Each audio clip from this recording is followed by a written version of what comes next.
We have Epic's Cosmos, I think it is. We have, I think Mayo's putting something together like this. This is clearly a huge data set. And we've always talked about, data is this is the gold rush of data. Data is the new oil, I guess, as they say.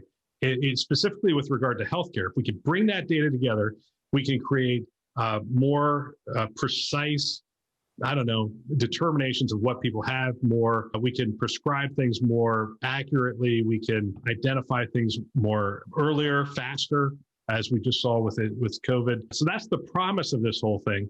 They use the word trust in here about 1 million times.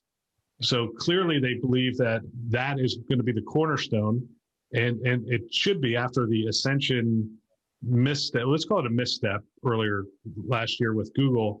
They took a lot of heat because their people didn't know what they were doing. What are your first thoughts? I mean, that's one of my first thoughts on this is, do the patients know that their data just went into this de-identified thing? And because my data's in there. My data's in there. I didn't get any email. I mean, this is the first I'm hearing about it. I guess they think because it's going in de-identified, I'm okay with it. So that's the first thought I have. What are your thoughts? Well, generally, from an altruistic point of view, I think it's great that we start looking at larger data sets, try to take out some of the bias that are in some data sets. And, it enables some great opportunities for research and to doing really a lot of public good.